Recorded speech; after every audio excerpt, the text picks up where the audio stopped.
માંથી બીજો કોઈ જોયા હોય કે ન જોયા હોય કાઢી જાય છે એ સિદ્ધ છે.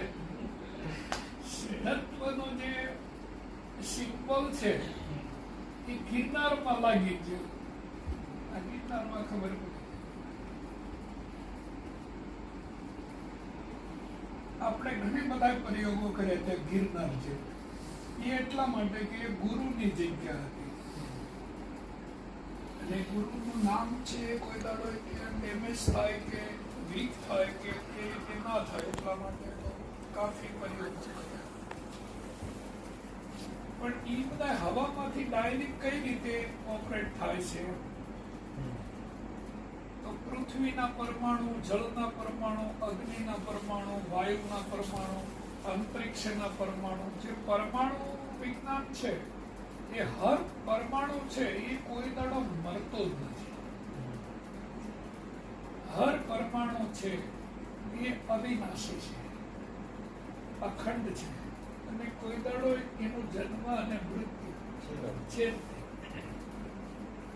કારણ કે જ્યાં સુધી અંતરિક્ષમાં સૂર્ય, ચંદ્ર, નવલખ, તારા વિરાજમાન છે ત્યાં સુધી પૃથ્વી બનેલી છે બધા પરમાણુથી અને પૃથ્વી તો 5 પરમાણુથી મિક્સ બનેલી છે. આકાશની તન માત્રા છે એ શબ્દ છે અને વાયુની તન માત્રા છે એમાં આકાશની તન માત્રા અને વાયુની તન માત્રા બે ભેગી છે. પ્રકાશમાં 3 તન માત્રા છે. આકાશની તન માત્રા છે, વાયુની તન માત્રા છે અને અગ્નિની તન માત્રા છે. જળમાં 4 તન માત્રા છે. આવો ભાઈ. હા, કેમ છો? માં 4 છે.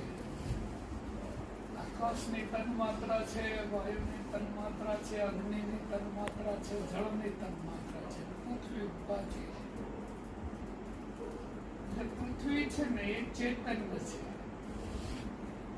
પૃથ્વી દરેક પરમાણુ છે એનો જન્મ, સ્થિતિ અને લય પૃથ્વી જે સ્પીડથી કરી રહી છે એ કાફી લાંબો સમય છે. અને તમે તમારી ઈચ્છા શક્તિ, જ્ઞાન શક્તિ, ક્રિયા શક્તિ, સંકલ્પ શક્તિ અને દ્રવ્ય શક્તિ 5 શક્તિ છે. એટલી 5 જ શક્તિ છે.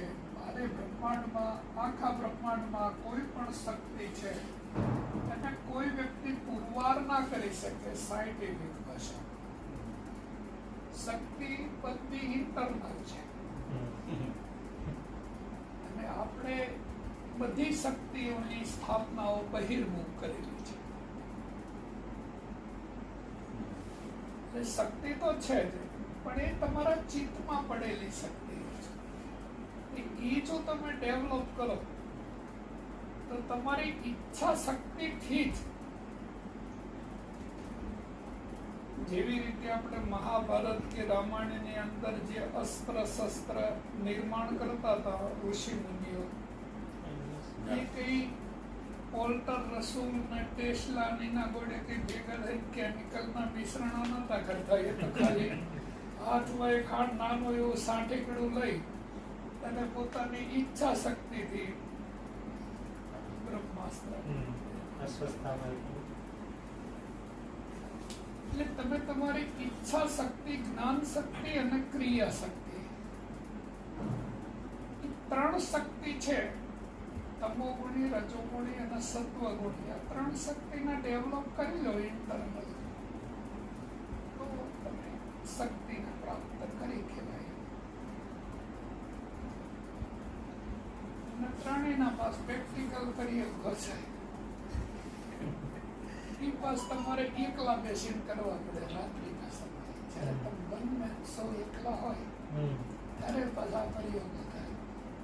બાબુ મારે એવું થયું કે જે નાના જે મંત્રો જે ખરા ને મંત્રો, ધ્વનિ, એ પછીનું જે એનું જે નાદ, પછી એ વસ્તુનો જે તમે જે જગ્યાએ ચાલે એ કે મારે વળી પાછું ત્યાં જ આવવું પડ્યું છે. એવું દેખો ભાઈ, તમને એક આવું દેશી એક્ઝામ્પલ આપું એટલે આપણે સમજ. એટલે હવે મને આ કર્મકાંડ ગૌણ લાગે છે મંત્ર ગૌણ લાગે છે. આ વસ્તુ જે કરીને તો તમે વાત તો એક જ છે. પણ માની લો કે ગંગા સતીએ એક વાત કરી કે ભાઈ વીજળીના ચમકારે મોતીડા પર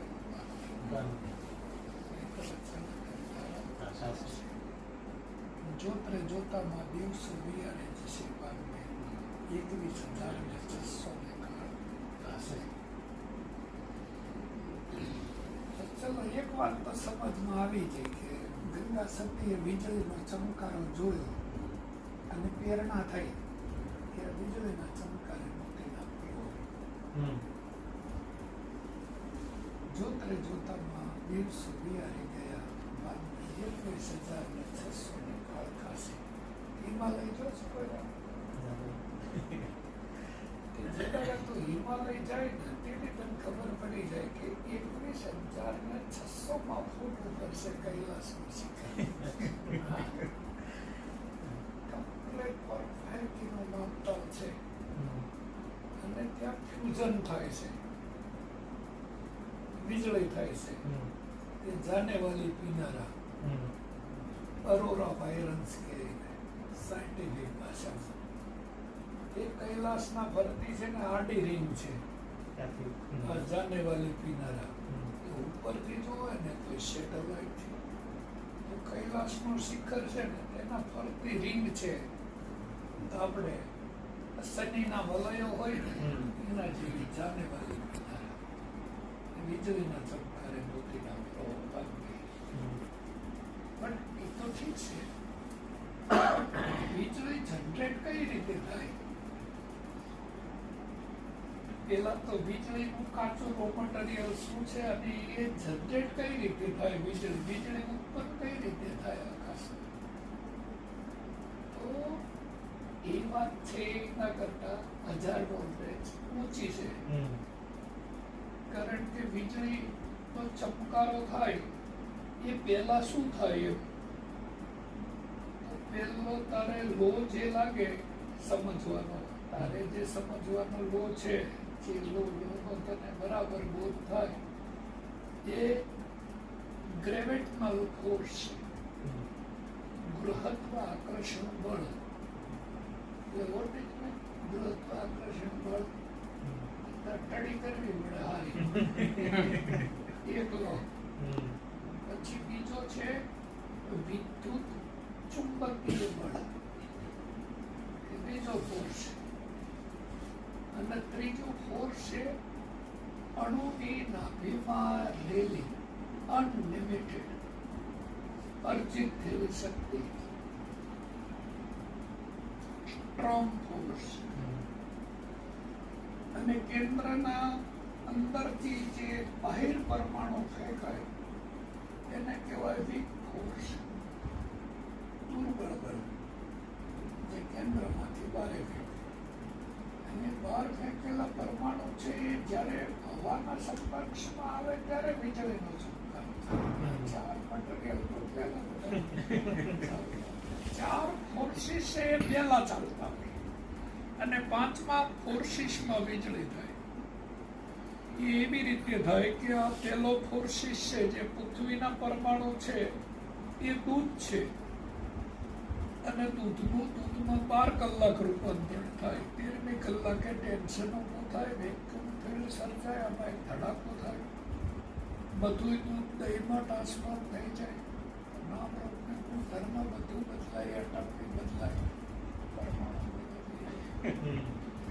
પછી આ ત્રીજો ફોર્સ જે ચાલી રહેલો છે એ માખણ છે. તો આની અંદર બી નામ રૂપ ને ગુણધર્મ બધું બદલાય, એટમ બી બદલાય.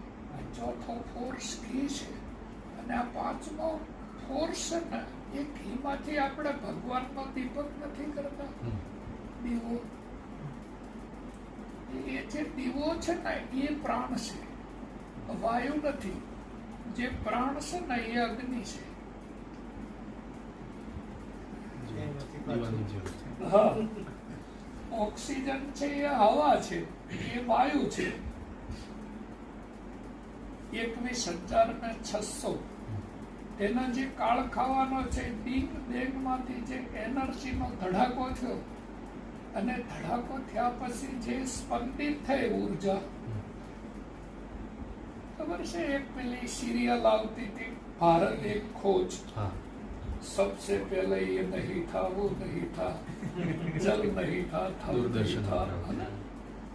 એક નિચ્છલ અગ્નિ થી એમાં પછી આ ભડાકો થયો. તે નાદ અને બિંદુનું કલાતીતમ છે એટલે સર્વતંત્રમ શાંતમ વ્યોમાતીતમ નિરંજનમ નાદ બિંદુ કલાતીતમ તસ્મે શ્રી ગુરુએ નાદ અને બિંદુનું કલાતીતમ થાય ત્યારે શક્તિ જનરેટ થાય, ત્યારે મંત્ર બી જનરેટ થાય અને અગ્નિ બી, અગ્નિ અને મંત્ર એક જ સાથે ચાલે. વાણીના દેવતા બી અગ્નિ છે. તમે યજ્ઞ કરવા બેસો તોય તમે જ્યારે આહુતિ આલવાની ચાલુ કરો એટલે તમારે બે વસ્તુ જોઈએ, એક નાદ જોઈએ, તમારી પાસે મંત્ર નથી અને બિંદુના રૂપમાં અગ્નિ છે.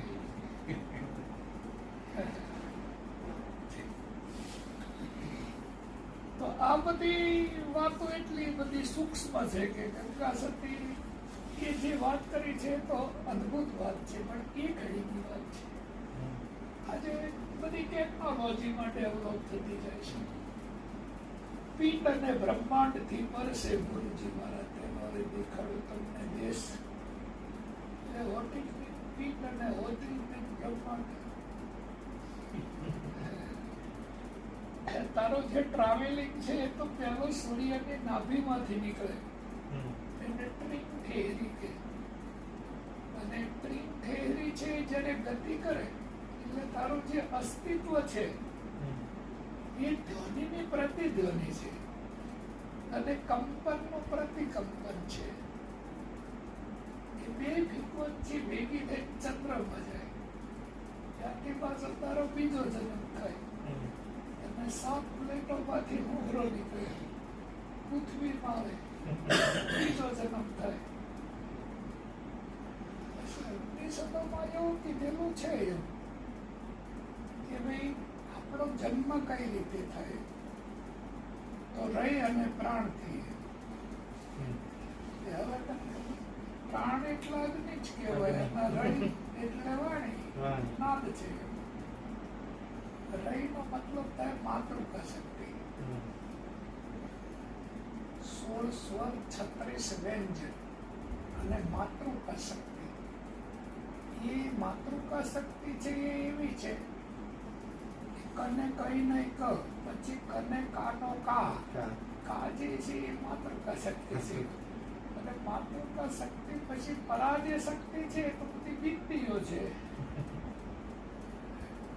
બાળક છે એ જન્મ ને એટલે એક જ વાણી બોલે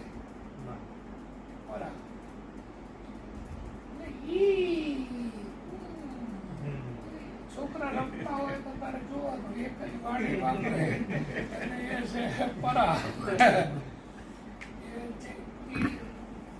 આ ને ઉ ને ઈ ને એ જ બધી વાપરે, સ્વર અને વ્યંજન ભળે નહીં, સીધે સીધી હાલી આવે બુદ્ધને માંથી. એટલે એ મંત્રનું પહેલું સ્વરૂપ છે.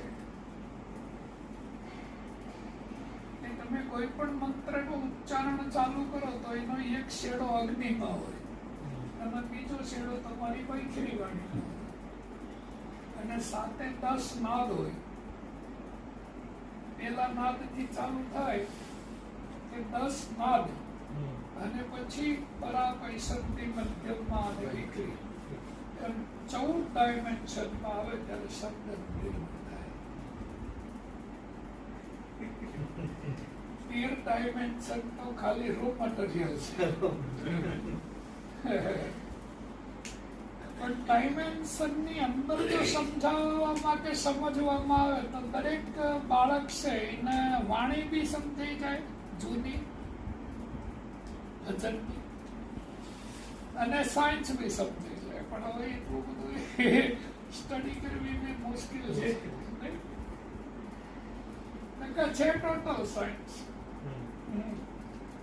જે મહાન પુરુષોએ જે વાણી બનાવેલી છે એ વાણી છે એ બધી પિંડ અને બ્રહ્માંડના રિલેટેડ છે. એટલે એક સંતમાં ને એક સાયન્ટિસ્ટમાં તફાવત ન હોય જાજો.